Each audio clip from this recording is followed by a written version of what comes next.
अस्सलाम वालेकुम dear students, उम्मीद आप खैरियत से होंगे। ओके, तो जैसा कि आप जानते हैं हम 5 चैप्टर्स कंप्लीट कर चुके हैं क्लास 11 मैथमेटिक्स में। आज इंशाल्लाह हम चैप्टर नंबर 6 स्टार्ट करने जा रहे हैं। Chapter number 6 is about sequences and series. इसमें हम डिफरेंट टाइप्स की सीक्वेंसेस पर बात करेंगे। सीक्वेंस की जनरल टर्म क्या होती है, सीक्वेंस की कोई स्पेसिफिक टर्म कैसे फाइंड की जा सकती है, पैटर्न को कैसे आइडेंटिफाई करते हैं, और इसी तरीके से कुछ प्रॉपर्टीज़ भी होंगी। नेक्स्ट हमारा जो पार्ट है इस चैप्टर का वो सीरीज़ से मुतल्लिक है। सीरीज़ में हम सम कैसे मालूम करते हैं और इसी तरीके से कुछ एक प्रॉपर्टीज़ हैं। और एज़ यूजुअल जो लास्ट एक्सरसाइज है वो एप्लीकेशंस के बारे में है, राइट? तो आज के इस लेक्चर में इंशाल्लाह हम 6.1 को सॉल्व करेंगे। इस एक्सरसाइज में कोई एज सच स्पेसिफिक टाइप तो नहीं है, बट इन जनरल सीक्वेंस के बारे में कुछ बातें सीखेंगे, राइट?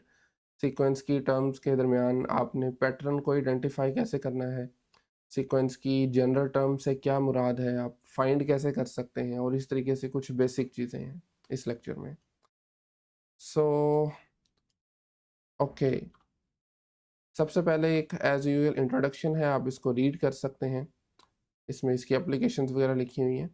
सो हम डायरेक्टली जंप करते हैं इन 4 एग्जांपल्स पर कि कुछ आप एग्जांपल्स देख रहे हैं। बेसिकली जब आप सीक्वेंस का लफ्ज़ सुनते हैं तो आपके माइंड में कुछ लिस्ट आ जाती है नंबर्स की, ठीक है ना? सीक्वेंस से मुराद बेसिकली लिस्ट ही होती है। वो फाइनाइट भी हो सकती है, इनफाइनाइट भी हो सकती है। अच्छा जी, पहली एग्जांपल अगर आप देखते हैं तो दिस इज़ 5, फिर 11, फिर 17 और फिर 23 डॉट डॉट डॉट, मतलब चलती जा रही है, इनफाइनाइट है। तो इन सीक्वेंस की टर्म्स के दरमियान, by the way, in single जो आपके पास एक एलिमेंट नज़र आ रहा है इसको हम बोलते हैं सीक्वेंस की टर्म, राइट? इनके दरमियान पैटर्न ये है कि अगर आप 5 में 6 ऐड करें तो आपको अगली टर्म मिल रही है। 11 में 6 ऐड किया तो नेक्स्ट, फिर 17 में 6 किया, 23 में 6 किया, एंड सो ऑन। तो इस सीक्वेंस की टर्म्स में 6 आपने ऐड करते जाना, आपको अगली टर्म मिलती जाएगी, ठीक है? तो ये पैटर्न है सीक्वेंस का। नेक्स्ट की अगर मैं बात करूँ तो 6 है, फिर 12, फिर 24, 48। तो हमें ये पता चल रहा है कि इसमें ये डबल होती जा रही है। डबल से मुराद है कि इसमें आप 2 से मल्टीप्लाई करते जा रहे हैं। हर पिछली टर्म को 2 से मल्टीप्लाई करेंगे तो अगली मिलेगी। 6 को 2 से किया 12, 12 को 2 से किया 24, इसी तरीके से फिर 48 और अगली होगी 96, and so on, right? Next वाली को देखें तो इसमें हमें नज़र आ रहा है कि आप 2 सब्ट्रैक्ट करते जा रहे हैं, 2 कम करते जा रहे हैं। 4 में से 2 निकाला, 2 माइनस किया, 2 बचा, 2 में से 2 निकाला, 0, मज़ीद 2 निकाला, -2, एंड सो ऑन, ठीक है? लास्ट वाली एग्ज़ाम्पल में अगर आप नोटिस करें, क्योंकि ये फ्रैक्शन में है, तो न्यूमरेटर जो है ना वो डबल हो रहा है, देख सकते हैं। 2 था, फिर 4 हो गया, 8, फिर 16, एंड देन 32 होगा। और जो डिनोमिनेटर है, जो नीचे वाली टर्म है, अगर उसको आप नोटिस करें तो वो 3 से मल्टीप्लाई होती जा रही है। 3 मल्टीप्लाई 3 9 होता है। 9 को 3 से करेंगे 27 आ जाएगा। 27 मल्टीप्लाई बाय 3 81 होता है। तो हमें ये पता चला कि हर पिछली टर्म को 2/3 से आपने मल्टीप्लाई करना है, आपको अगली टर्म मिल जाएगी। 2/3 मल्टीप्लाई 2/3 4/9, फिर इसको 2/3 से करेंगे 8/27, और फिर इसी तरीके से, ठीक है? तो इस तरीके से कोई भी पैटर्न हो सकता है किसी सीक्वेंस की टर्म्स के दरमियान। तो बहरहाल ये कुछ बेसिक से एग्जांपल हैं। अगले पैराग्राफ में उसने आई गेस कि इसी को एक्सप्लेन किया हुआ है। हम डायरेक्टली चलते हैं इसकी प्रॉपर मैथमेटिकल डेफिनेशन पर। तो वो कह रहा है कि सिस्टमैटिक अरेंजमेंट होनी चाहिए नंबर्स की किसी ख़ास रूल के मुताबिक, ठीक है? उसे हम सीक्वेंस बोलते हैं। आप सीक्वेंस को एक फंक्शन भी कह सकते हैं। यहाँ पर उसने वो डेफिनेशन नहीं दी, चलें ठीक है, जो आपकी बुक में डेफिनेशन है उसी को हम लेके चलते हैं। ओके, उसके बाद वो कह रहा है कि numbers in sequence are called terms, बता चुका हूँ मैं आपको। और हम उसकी टर्म्स को in general A1, A2, A3 से रिप्रेजेंट करते हैं। A1 से मुराद लेंगे पहली टर्म, A2 से मुराद होगी सेकंड टर्म, A3 से थर्ड, चलते जाइए। AN से मुराद है, ये इसकी जनरल टर्म होगी, nth टर्म भी इसे बोल लेते हैं, ठीक है? यही बेसिकली वो फॉर्मूला है जो हम फाइंड करने की कोशिश भी करेंगे। an हमें एक जनरल फार्मूला दे देगा ताकि हम n में कोई भी नंबर पुट करें, उसके अकॉर्डिंग हमें वो ख़ास टर्म मिल जाए। हमें ये कोई भी फॉर्मूला हो सकता है, मसलन अगर मैं इसमें n को 5 लेता हूँ तो मुझे 5वीं टर्म मिलनी चाहिए, 13 लेता हूँ तो 13th मिलनी चाहिए। और बाज़ औक़ात लोग कह रहे हैं कि इसको लोग कह रहे होते हैं कि ये लास्ट टर्म है, लास्ट नहीं होती, आगे भी चलती जा रही है, क्योंकि सीक्वेंस तो इनफाइनाइट है। हाँ, अगर फाइनाइट हो तो फिर आप इसको ज़ाहिर बात है लास्ट ही लेंगे। तो आगे डेफिनेशन उसने दी हुई है फाइनाइट और इनफाइनाइट सीक्वेंसेस की, नाम से ही पता चल रहा है। फाइनाइट वो जिनमें नंबर ऑफ टर्म्स फाइनाइट होंगी, राइट। मिसाल के तौर पर उसने ये एक सीक्वेंस ली है, इसमें 3 का डिफरेंस आ रहा है, मतलब 3 ऐड करें नेक्स्ट, 3 ऐड करें उससे नेक्स्ट, और ये 23 तक है, आगे डॉट नहीं लगाए, मतलब ये फाइनाइट है। और इसमें जस्ट 8 टर्म्स हैं, काउंट कर सकते हैं आप ये, ठीक है। अगली इसने डेफिनेशन दी है जी इनफाइनाइट की, जिसमें नंबर ऑफ टर्म्स जो है वो इनफाइनाइट है, राइट। मिसाल के तौर पर 3, 10, 17, 24 एंड देन सो ऑन, ठीक है। हाँ, अब इस सीक्वेंस के अंदर पहली जो टर्म है, जो A1 है, वो 3 होगा। A1 सॉरी, आप लिखेंगे A1 is equal to 3, A2 आप लिखेंगे 10, A3 आपके पास है 17, और इसी तरीके से AN जो है, यानी nth टर्म जो है उसकी, वो आ गई 7n-4। अब ये कैसे आई है, इस पे हम पूरे चैप्टर में इसी पे बात करनी है। तो अभी के लिए आप ये देखें, अगर मैं इनको 1 पुट करता हूँ, यहाँ पर भी 1 पुट करूँगा, तो 7 × 1 7, -4 किया 3 आ गया, पहली टर्म मिल गई। 7n में मैं अगर 3 लगाता हूँ तो 7 × 3 21, 4 सब्ट्रैक्ट किया तो 17, जो कि आप देख रहे हैं थर्ड टर्म है। तो ये एक nth टर्म कह सकते हैं, इसे जनरल टर्म बोल सकते हैं, ठीक है। आगे 2 एग्जांपल्स हैं, और उन एग्जांपल में हमें nth टर्म गिवन है, an is equal to 3n+1। हमें पहली 4 टर्म्स मालूम करनी है, वेरी सिंपल। आपने n को 1 लगा दें, फिर 2 लगाएं, 3 लगाएं और 4 लगा दें, 4 टर्म्स आ जाएंगी। n को 1 लगाया, पुट किया तो 3 × 1 3, प्लस 1 किया 4 आ गया। n को 2 पुट किया, 3 × 2 6, 1 ऐड किया 7 आ गया। इसी तरीके से 3 लगाएंगे, 9 + 1 10, 4 लगाएंगे, 12 + 1 इज 13, राइट। नेक्स्ट हमारे पास जो एक और इसी का पार्ट है एग्जाम्पल का, उसमें उसने फॉर्मूला दिया है 3n² - 3।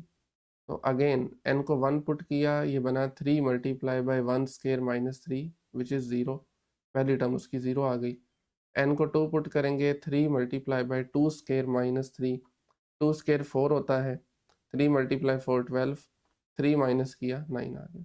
और ऐसे ही बाकी भी 2 टर्म्स आप मालूम कर सकते हैं, और फिर लिख दीजिएगा the first 4 terms are 0, 9, 24 and 45, ठीक है।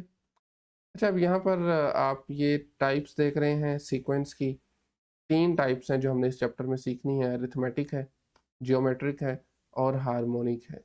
इसके बाद फिर सीरीज होगा। अच्छा, आप एक यहाँ पर एक और लफ्ज़ देख रहे हैं, दैट इज़ प्रोग्रेशन। तो पहले जल्दी से बात कर लेते हैं प्रोग्रेशन में और सीक्वेंस में क्या फ़र्क है। देखिए, सीक्वेंस एक जनरल वर्ड है, आप किसी भी लिस्ट ऑफ नंबर्स के लिए यूज़ कर सकते हैं, हुआ उसमें आपको कोई फॉर्मूला मिल रहा है या नहीं मिल रहा। इसकी एक सादा सी मिसाल मैं आपको दूंगा कि प्राइम नंबर्स आप जानते हैं ना, प्राइम नंबर्स कौन से होते हैं जो अपने आप पे और 1 पे डिवाइड हो रहे हो, 2 3 5 7 11 and dot dot dot so on, infinite of course. अब ये जो सीक्वेंस है ना, बेसिकली ये किसी फॉर्मूले को इसका कोई फॉर्मूला आप फाइंड नहीं कर सकते, ठीक है। यानी ऐसा फॉर्मूला फाइंड नहीं कर सकते उसमें मैं 100 रखूँगा, आपको 100वां प्राइम नंबर मिल जाए। तो इस वजह से इसे प्रोग्रेशन नहीं बोलेंगे। प्रोग्रेशन तब बोलते हैं जब आपको कोई ख़ास फॉर्मूला मिल जाए, कोई nth टर्म मिल जाए, ठीक है। सीक्वेंस दोनों के लिए यूज़ कर सकते हैं, बट प्रोग्रेशन सिर्फ उसी सूरत में यूज़ करेंगे जब आपको कोई फॉर्मूला मिल जाए, ठीक है। समझ रहे हैं बात को? तो ये इसलिए उसने यूज़ किया हुआ है प्रोग्रेशन का लफ्ज़, तो आपने कंफ्यूज नहीं होना, सीक्वेंस भी यूज़ कर सकते हैं। ओके, एक्सरसाइज पे आ जाएं। पहले क्वेश्चन में हमें पहली 4 terms, next 4 terms, sorry 3 given है, हमने पहले पैटर्न को आइडेंटिफाई करना है और फिर उसकी मदद से अगली 4 टर्म्स मालूम करनी है। सो पहले पार्ट में है 12, 16, 20 एंड सो ऑन, राइट। मेरे ख्याल में बिल्कुल सिंपल है। आपने सबसे पहले तो नाम दे देना है, A1 12 है, A2 16 है, A3 20 है। पहले देख लें कि हमें अगली टर्म मिल कैसे रही है, और मेरे ख्याल में बिल्कुल सिंपल है। 16 कैसे मिला? आपने पिछली टर्म में 4 ऐड कर दिया, A1 में 4 ऐड कर दिया। 20 कैसे मिला? आपने इससे पिछली टर्म में 4 ऐड कर दिया। तो बस 4 4 4 ऐड करते जाना है। A4 कैसे मिलेगा, A3 में 4 ऐड कर दें, A3 क्या था 20 था, 4 ऐड किया 24 बन गया। अगली क्या होगी, 24 में 4 ऐड किया 28, इसमें ऐड करें 32, 36 है। अगली क्या होगी 40 हो जाएगी एंड सो ऑन। तो बहरहाल चूंकि हमें 4 ही चाहिए तो आप यहाँ पे लिख सकते हैं hence the first 4 terms are, बल्कि ठीक है लिखना चाहें तो लिख भी सकते हैं hence the first 4 terms are 24, 28, 32 और 36। ठीक है। अच्छा जी, अगली हमारे पास उसी का पार्ट है, इसमें भी पहली 3 टर्म्स गिवन है, पैटर्न को आइडेंटिफाई करें और अगली 4 खुद से मालूम करें। तो नाम दे लें सबसे पहले, अच्छा होता है। A1 इक्वल टू 3 है, 2 को 1 ले लें और A3 को -1 ले लें। अब 3 से 1 कैसे बन रहा है, 2 माइनस कर रहे हैं, 1 से -1 अगेन 2 माइनस कर रहे हैं। तो अगली टर्म के लिए क्या करेंगे, फिर 2 माइनस कर देंगे। तो -1 से 2 सब्ट्रैक्ट किया -3, -3 से मजीद 2 सब्ट्रैक्ट करेंगे -5, फिर -7 एंड -9। तो लीजिए जनाब ये हैं 4 अगली टर्म्स। ठीक है, ये था पहला क्वेश्चन एक्सरसाइज का। नेक्स्ट क्वेश्चन में हमें पहली 3 टर्म्स मालूम करनी है इन सीक्वेंसेस की, nth टर्म फॉर्मूला आपके पास मौजूद है। तो पहले पार्ट में we have given an is equal to 3n plus 5। तो बहुत आसान काम है, आपको पहली 3 टर्म्स चाहिए, आप n में 1, 2 और 3 पुट कर लें। लिख लें यहाँ पे put n is equal to 1, 2 and then 3। एक कोई ये नंबर इसको 1 कह लें या वैसे ही आप पुट कर लें बेशक। तो ये बन जाएगा A1 is equal to 3 multiply by 1 plus 5। So ultimately 3 multiply 1 3 होता है, 5 ऐड कर देंगे तो ये 8 आ जाएगा। सही है। इसी तरीके से अगली टर्म के लिए हम n में 2 पुट करेंगे तो ये बन जाएगा 3 multiply by 2 6 plus 5। So 6 plus 5 बराबर होता है जी 11 के, 6 जमा 5 इज इक्वल टू 11। और लास्ट टर्म है A3, this is equal to 3 multiply by 3 plus 5। 3 multiply 3 होता है 9, 9 में जब आप 5 ऐड करेंगे तो ये 14 बन जाएगा। लीजिए A3 is equal to 14। Okay I think ये विजिबल नहीं है, ठीक है। A3 इज इक्वल टू 14 और आप लिख भी सकते हैं hence the first 3 terms are 8, 11 and 14। ठीक है, ये पहला पार्ट था। सेकंड ऑलरेडी मैंने सॉल्व कर दिया था। सेकंड वाले में ना आपको पहली टर्म ऑलरेडी गिवन है और इसकी एक वजह भी है, क्योंकि n+1 के लिए हमें पिछली टर्म चाहिए। ठीक है, तो ये फॉर्मूला है nth टर्म का, या आप n+1 भी कह सकते हैं। हमने इसमें n में 1 लगाना है, 1 लगाएंगे ना तो 1+1 हमें 2 मिलेगा, 2 लगाएंगे तो 2+1 3 मिल जाएगा। तो बहरहाल मैंने n इज इक्वल टू 1 लगाया। हम इसको ज़रा अलग भी कर लेते हैं, साइड बाय साइड किया हुआ है मैंने। बहरहाल n is equal to 1 put किया तो ये बनेगा A1+1 is equal to 4A1 minus 7। A1 की वैल्यू गिवन है दैट इज 3, तो वो यहाँ पे पुट कर दें A1 की जगह पे। तो 4 मल्टीप्लाई बाई 3 होता है 12, 7 माइनस किया 5 आ गया। इसी तरीके से n को मैं 2 लूंगा तो मुझे तीसरी टर्म मिलेगी, क्योंकि ये n+1 है। 2+1 is equal to 4A2 minus 7। A2 हमने फाइंड किया था 5, 4 ज़रा 5 20 होता है, 7 माइनस करेंगे 13 बचेगा। तो आप लिख सकते हैं hence the first 3 terms are, 3 already given थी, 5 और 13। ये है पहली 3 टर्म्स। थर्ड पार्ट में हमें फॉर्मूला मौजूद है, हमारे पास गिवन है n-3 मल्टीप्लाई बाई n+1। तो अगेन सेम काम है मेरे ख्याल से, n को हम 1 लगा दें, 2 लगा दें और 3 लगा दें तो पहली 3 टर्म्स आ जाएंगी आपके पास। 1 पुट किया तो 1-3 मल्टीप्लाई बाई 1+1 आ गया, राइट। 1-3 होता है -2 और 1+1 इज इक्वल टू +2। तो -2 + 2 इज -4। A2 के लिए 2-3 और 2+1, 2-3 हो जाएगा -1, 2+1 इज 3, तो मल्टीप्लाई करने पे -3 मिल जाएगा। फिर 3 पुट करेंगे, 3-3 0, 3+1 इज 4। तो बहरहाल 0 की वजह से ये सारा 0 हो जाएगा। तो पहली 3 टर्म्स आ गई, -4, -3 और 0। पार्ट 4 में भी हमें पहली टर्म मौजूद है और n+1 वाला फॉर्मूला मौजूद है। सो an+1 बराबर है 3/an+2। an+1 अपने से पिछली टर्म पे डिपेंड कर रहा है, ऐसा भी हो सकता है। तो A1 चूँकि मौजूद है तो मैं n में 1 पुट करूँगा तो मुझे 2 मिलेगा। ठीक है, n में 1 पुट करूँगा तो यहाँ पे 1 + 1 इज़ 2, 3 ओवर a1 + 2, a1 -1 है, -1 पुट किया यहाँ पे, तो -1 + 2 क्या होता है जी, +1 होता है, 3 ओवर 1 इज़ अल्टीमेटली 3। a2 के लिए मैं सॉरी a3 के लिए मैं n में 2 पुट करूँगा, 2 + 1 = 3 ओवर a2 + 2, a2 मैंने फाइंड किया था 3, नीचे 3 + 2 5 आ गया, तो 3 over 5 is the third term. बाकी आप लिख सकते हैं द फर्स्ट 3 टर्म्स आर -1 जो कि गिवन थी, 3 और 3 ओवर 5। पार्ट नंबर 5 में nth टर्म गिवन है 8 - 20 ओवर 3 + n, तो अगेन n में मुझे 1 2 और 3 पुट करना पड़ेगा। जब मैं n में 1 लगाऊंगा तो ये बनेगा 8 - 20 ओवर 3 + 1, ये देख सकते हैं 20 ओवर 3 + 1, 3 + 1 4 होता है, 20 ओवर 4 5 होता है, 8 में से 5 माइनस किया 3 बचा। इसी तरीके से फिर n में 2 पुट करेंगे तो वो आपके पास बन जाएगा 8 - 20 ओवर 3 + 2, तो बहरहाल 3 + 2 इज़ 5, 20 को 5 से डिवाइड किया 4 आ गया, 8 में से 4 निकाला 4 बच गया। और थर्ड टर्म के लिए एक मिनट, ये आपके पास थर्ड टर्म है, उसमें n के ऑफ कोर्स 3 लेंगे, तो n को जब आप 3 पुट करेंगे तो ये बनेगा 8 - 20 ओवर 3 + 3, ठीक है। 20 ओवर 6 आ गया, 20 ओवर 6 को आप सिंपलीफाई करके n ओवर 3 लिख सकते हैं ना, 2 से डिवाइड करें तो। उसके बाद फिर आपने ऐड करना है इन दोनों को, या सब्ट्रैक्ट कह लें, तो क्रॉस मल्टीप्लाई कर लेते हैं, आप जानते हैं 3 × 8 24, 1 × 10 10, ये देख लें, और नीचे दोनों का प्रोडक्ट आ जाएगा विच इज़ 3। तो 24 में से 10 निकाला 14, नीचे 3 आ गया, तो ये है इसकी 3 टर्म्स। लिख लीजिए the first 3 terms are 3 4 and 14 over 3। Next इसका 6 पार्ट है, अगेन इसमें पहली टर्म गिवन है और an+1 का फॉर्मूला भी गिवन है। an+1 is equal to 3 multiply पिछली टर्म an+2 का होल स्केयर, तो n में 1 पुट किया, ये आ गया 3a1+2 का स्केयर, a1 गिवन है 1, तो 3 मल्टीप्लाई 1 + 2 का स्केयर, ठीक है।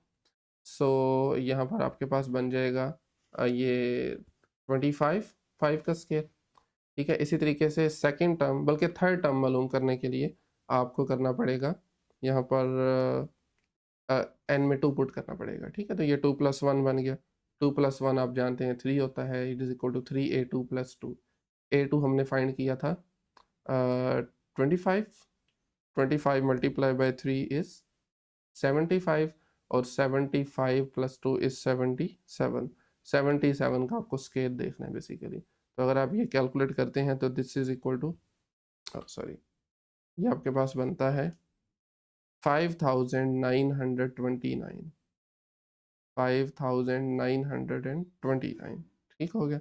एंड फाइनली आप लिख सकते हैं hence the first 3 terms are 125 5929। लें जी, ये है पहली 3 टर्म्स सीक्वेंस की।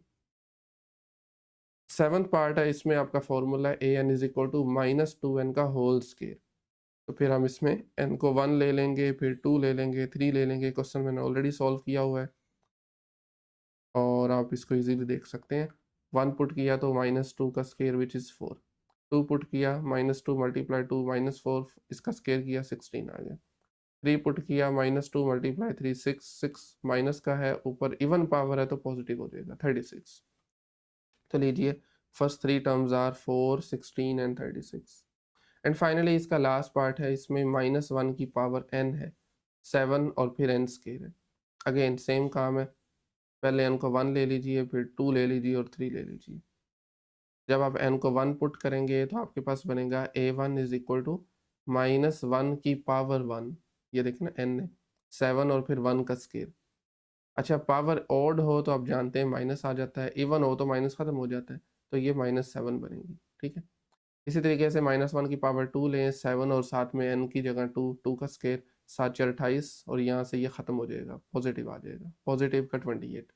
फिर 3 लेंगे तो -1 की पावर 3, 7 मल्टीप्लाई 3 का स्केयर, 7 मल्टीप्लाई 9 इज 63, और ये नेगेटिव भी साथ में आएगा, तो नेगेटिव का 63 आ गया, ठीक है। ऐसी सीक्वेंस को ना हम ऑल्टरनेटिंग सीक्वेंस भी बोलते हैं, जिसमें साइन चेंज हो रहा हो, नेगेटिव पॉजिटिव नेगेटिव पॉजिटिव, या फिर इसको opposite, positive negative positive negative and so on. और ये हमेशा तभी होती है जब -1 की पावर में आप n ले लें, 2n भी ले लेते हैं, बल्कि 2n से तो सॉरी इवन हो जाएगा, हाँ n बाजुकात ले रहे होते हैं, ठीक है। ओके, सो ये था आपके पास क्वेश्चन नंबर 2। थर्ड क्वेश्चन में हमें स्टेटमेंट अगर आप रीड करें तो एक एक्सप्रेशन गिवन है, nth टर्म गिवन है जिससे हम ट्रायंगुलर नंबर बोलते हैं। ये जो फॉर्मूला है ना, ये जो एक्सप्रेशन है, इसे हम ट्रायंगुलर नंबर बोलते हैं। इससे आपको ट्रायंगल मिलती है इस वजह से। तो इसके दो पार्ट्स हैं, पहले हमें 15th ट्रायंगुलर नंबर फाइंड करना है और इसके बाद ट्रायंगल बनानी है डॉट्स से बना मिला के by taking n is equal to 5। n जो है ना वो इसकी नंबर ऑफ रोज को रिप्रेजेंट कर रहा है, जो आप n लेंगे उतनी रोज आपको बनानी पड़ेगी, ठीक है। ओके, सो आप लिख सकते हैं the formula for the nth triangular number is this. इसको मैंने tn का नाम दे दिया, इसमें मैंने पुट किया 15, 15 मल्टीप्लाई 15 प्लस 1 ओवर 2, 15 प्लस 1 होता है 16, 16 को 2 से डिवाइड करेंगे 8 बचेगा, 8 को आप मल्टीप्लाई करें इस 15 से तो ये बनता है 120। तो 120 आपके पास आंसर आया। 15th जो ट्रायंगुलर नंबर है वो 120 है। अच्छा, उसके बाद n is equal to 5 put करेंगे 1 में, तो ये बन जाएगा t5 is equal to 5, 5 plus 1 over 2, ultimately 15 आ गया। अब हम 15 डॉट्स की मदद से 5 रोज बनानी है, 15 डॉट्स का इस्तेमाल करना और एक ट्रायंगल बना दें, सिंपल। तरीकाकार ये होगा, पहली रो में 1, दूसरी रो में 2, तीसरी में 3, चौथी में 4 और पांचवी में 5। जमा करें ज़रा सारे डॉट्स को, ये 15 के बराबर आना चाहिए, ठीक है। अगेन बता रहा हूँ, n इसकी रोज को रिप्रेजेंट कर रहा है और जो आंसर आ रहा है वो टोटल डॉट्स को रिप्रेजेंट कर रहा है, ठीक हो गया। तो ये था क्वेश्चन नंबर 3। फाइनली लेक्चर का ये लास्ट क्वेश्चन है और हमें इसमें आइडेंटिफाई करनी है इसकी nth टर्म। जो पहला पार्ट है उसमें जो सीक्वेंस गिवन है दैट इज 1, 4, 9 सो ऑन। अच्छा, आप इसकी जनरल टर्म को an लिख सकते हैं और ये लास्ट टर्म नहीं होगी क्योंकि उसने डॉट डॉट लगाया हुआ है, मतलब इनफाइनाइट है, इसके बाद भी चलती जा रही है, ठीक है। हमें इस an को आइडेंटिफाई करना है, जनरल टर्म को आइडेंटिफाई करना है, तो उसमें मैं n की जगह पे जो भी लगाऊं मुझे वो वाली टर्म मिल जाए। तो आप पहले ज़रा नाम दे लें, प्रॉपर तरीका है। आप लिख सकते हैं hair a1 is equal to 1, a2 आपके पास जो सेकंड टर्म है दैट इज 4, a3 जो है वो आपके पास है 9। अब नोटिस करें जो पहली टर्म है वो 1 है, दूसरी आपके पास है 4, 4 को हम लिख सकते हैं 2 स्केयर। आपने कुछ इस तरह से करना है कि जो टर्म है ना, जो नंबर है उस टर्म का, उसकी फॉर्म में रिप्रेजेंट करने की कोशिश करनी है। मतलब यहाँ पे 2 है ना, तो यहाँ पे भी किसी तरीके से 2 लाना है आपका। जब भी आपने nth टर्म फार्मूला मालूम करना है ना, तो ये काम आपको होना चाहिए। जो नंबर यहाँ पे है ना वही यहाँ पर इक्वेशन में किसी तरीके से लाने की कोशिश करनी है, ठीक है। तो वो बहरहाल इस केस में क्या होगा, जैसे नेक्स्ट टर्म देखें तो उसमें 9 है तो वो 3 आ जाएगा, यहाँ पर 3 है तो यहाँ पर भी मैं 3 ले आया, स्केयर है। तो इसका मतलब हमें ये पता चला कि आपकी जो जनरल टर्म है, जो nth टर्म होगी वो उस नंबर का स्केयर होगी, जो पोजीशन है उसका स्केयर हो जाएगी, सिंपल है। Hence hence an is equal to n square. अब आप इजीली इस फॉर्मूले की मदद से कोई भी टर्म मालूम कर सकते हैं। पहले मालूम करनी है n में 1 लगाएं, 1 का स्क्वायर विच इज़ 1, बहरहाल इसको भी मैं 1 स्क्वायर लिख सकता हूँ। दूसरी करनी है n में 2 लगाया, 2 स्क्वायर 4 मिल गया। तीसरी करनी है 3 स्क्वायर लगाया, 9 मिल गया। और अगली भी कर सकते हैं, 16 होंगी, 25 आ जाएगी, 36 होगी एंड सो ऑन। ओके, दूसरा पार्ट देखें, इसमें भी आपके पास है 1, 1 plus 2, 1 plus 2 plus 3 and then so on. तो हमें पैटर्न से ये पता चल रहा है कि ये जोन सा नंबर है ना, उतने नेचुरल नंबर्स को ऐड करता जा रहा है। पहली टर्म में जस्ट एक नेचुरल नंबर है, दूसरी में पहले 2 का सम है, तीसरी में पहले 3 का सम है, चौथी में क्या होगा 1 प्लस 2 प्लस 3 प्लस 4 आ जाएगा। तो मेरे ख्याल में तो बिल्कुल सिंपल है। nth टर्म आपकी हो जाएगी n नंबर का सम, ए एन इक्वल होगा 1 plus 2 plus 3 plus so on up till n। अब n जो भी हो, अगर 100 लेंगे तो ये पहले 100 नेचुरल नंबर्स का सम आ जाएगा, तो वो उसकी 100वीं टर्म होगी। थोड़ा कंफ्यूजिंग है, 100वीं टर्म होगी वो, ठीक है। तीसरी टर्म में पहले 3 नेचुरल नंबर का सम है, चौथी टर्म में पहले 4 नेचुरल नंबर का सम होगा। तो ज़ाहिर बात है अगर 1000वीं टर्म लेनी है तो उसमें पहले 1000 नेचुरल नंबर का सम आ जाएगा। तो ये जनरल फॉर्मूला बनेगा, सही है। थर्ड वाले में आपके पास जो सीक्वेंस है दैट इज A1 B1, पहली टर्म है A2 B2, दूसरी है A3 B3, तीसरी है। अच्छा, इसमें क्योंकि उसने ऑलरेडी A1 यूज़ किया हुआ है तो मैं ना x से उसकी टर्म को रिप्रेजेंट कर रहा हूँ। अगेन नंबर है, आप कुछ भी ले सकते हैं, सिंपल यूज़ करना है ना। तो x1 से मुराद पहली, x2 दूसरी, x3 तीसरी और xn को मैं जनरल ले रहा हूँ। ठीक है, अब आप नोटिस करें जो सब्स्टिट्यूट यहाँ पर है वही यहाँ पे है, ये देख लें।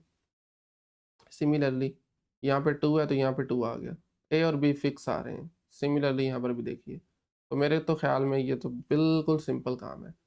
आपने xn लेना है तो a के नीचे और b के नीचे भी nn लगा दें, an bn। अब जो नंबर आप लेंगे वो वाली टर्म आपको मिल जाएगी, सिंपल।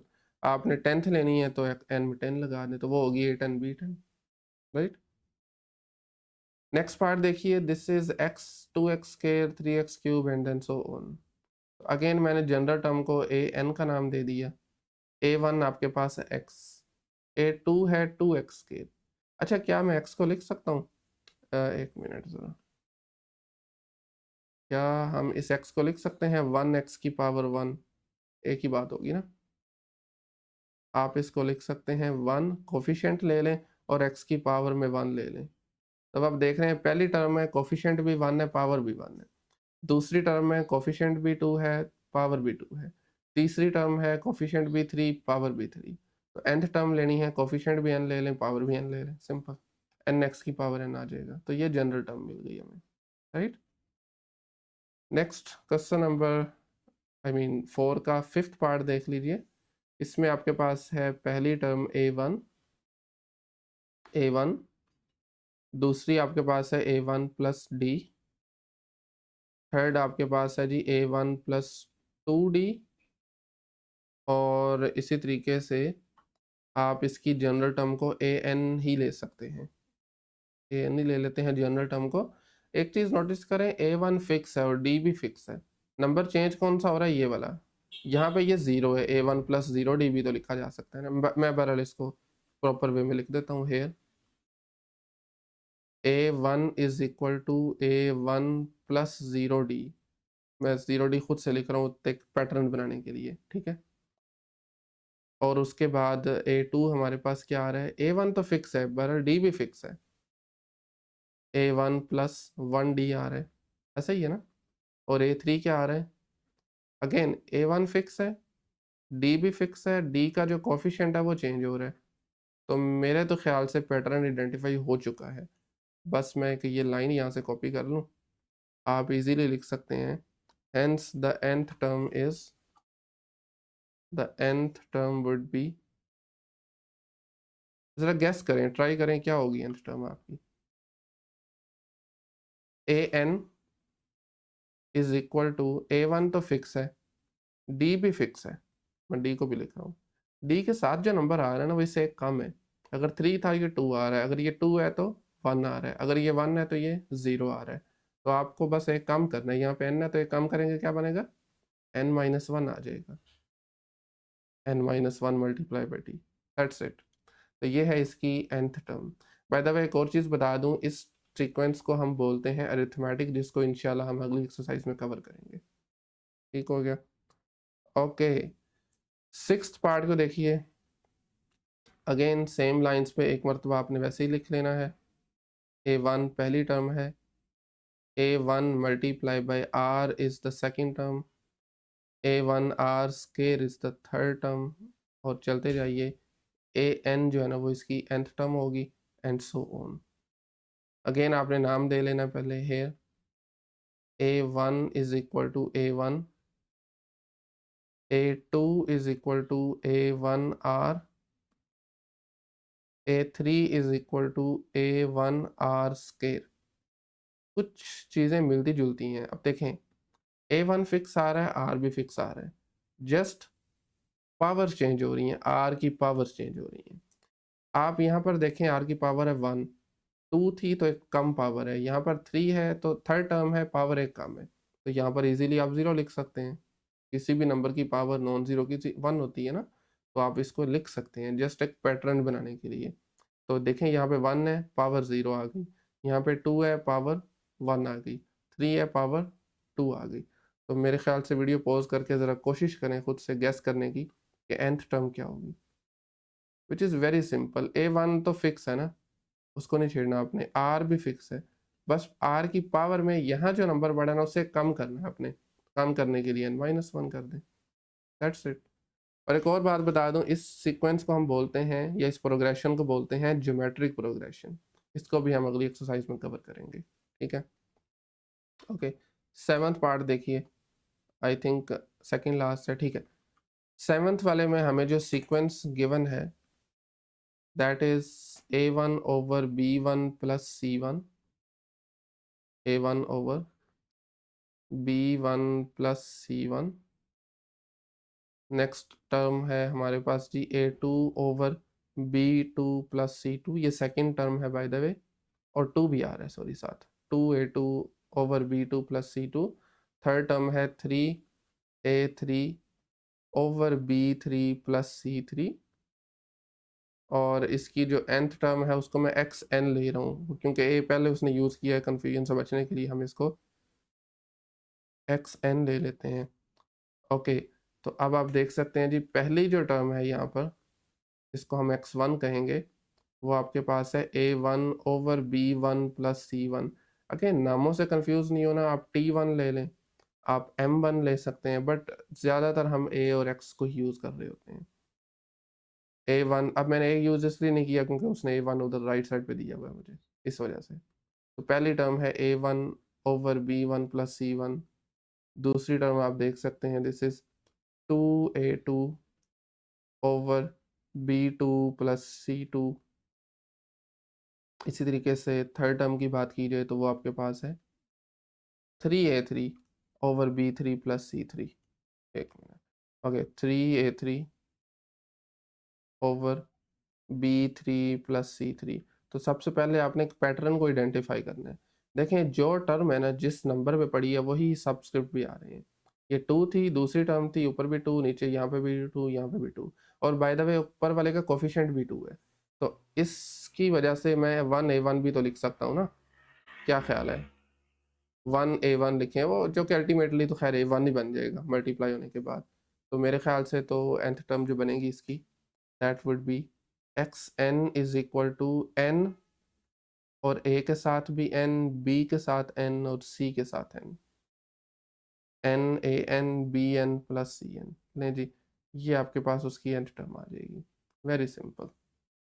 अच्छा, अब आप इस पार्ट पे नोटिस करें और मैं वापस लेके चलता हूँ आपको इस पार्ट पे, फ़र्क जाने दोनों में क्या है, पांचवा और आठवां। दोबारा देखें ज़रा, A1 है, 1/A1 है, 1/A1 plus D, 1/A1 plus 2d। अब वापस आ रहे हैं, ये खाली A1 A1 plus D, A1 plus 2d है। तो अब हमें पता ये चला कि ये वाली जो टर्म्स है ना, ये दरअसल उसी का रेसिप्रोकल है, उनको बटे में लिख दिया गया है, एक्चुअल में चीज़ वही है। तो वही सेम टेक्निक यहाँ पे यूज़ करेंगे। तो बहरहाल सबसे पहले आप इसी को ही कॉपी करके लिख सकते हैं एज इट इज़।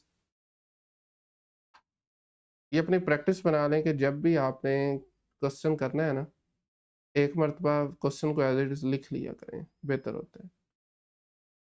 1/A1 पहली टर्म है, 1/A1 plus D is the second term, और 1/A1 plus 2d is the third term, और उसके बाद फिर इसकी जनरल टर्म को मैं लिख दूंगा an एंड सो ऑन फिर, ठीक है। अच्छा, पहली टर्म आपके पास क्या आ गई है? अच्छा, an फिर से कंफ्यूजिंग हो सकता है तो इस वजह से मैं ना xn ही लिखूंगा यहाँ पे। xn is equal to, sorry, x1 is equal to 1/A1, 1/A1। दूसरी टर्म इसकी हमारे पास है x2 is equal to 1/A1 plus d, और जो थर्ड टर्म है that is 1/A1 plus 2d, A1 plus 2d and so on. अगली term भी इसके मुताबिक आप फाइंड कर सकते हैं, 3d आ जाएगा, 4d आ जाएगा एंड 5d आ जाएगा। सेम काम जो हमने किया था ऊपर भी, इसको हमने अरिथमेटिक सीक्वेंस बोला था, इस सीक्वेंस को बोलते हैं हार्मोनिक सीक्वेंस, हार्मोनिक प्रोग्रेशन, ये भी आगे जाकर हम एक्सरसाइज में देखेंगे। तो बहरहाल इसकी जो जनरल टर्म बनेगी वो उसी का रेसिप्रोकल आ जाएगी, एक्स एन आ जाएगा, A1 तो फिक्स है और n-1 साथ में आ जाएगा और डी भी फिक्स है। नहीं जी, ये इसकी जनरल टर्म है। देखे ना, जो नंबर यहाँ पर है उससे कम डी का कोफिशिएंट है, यहाँ पे 3, यहाँ पे 2 आ गया, यहाँ पे 2 1 आ गया, यहाँ पे 1 है, यहाँ पे वो 0 है ही नहीं है, तो ये इसकी एंड टर्म हो जाएगी। ठीक है, तो ये इसका क्वेश्चन नंबर 4 था, एक्सरसाइज 6.1 का लास्ट क्वेश्चन। और इसी के साथ आज का लेक्चर हम यहीं पे क्लोज करते हैं। नेक्स्ट लेक्चर में इंशाल्लाह हम एक्सरसाइज 6.2 को डिस्कस करेंगे। आज के इस लेक्चर में अगर कहीं से कोई भी क्वेश्चन क्यूरी हो तो आप कमेंट सेक्शन में पूछ सकते हैं, अदरवाइज मिलते हैं नेक्स्ट लेक्चर में। तब तक के लिए अल्लाह हाफिज़।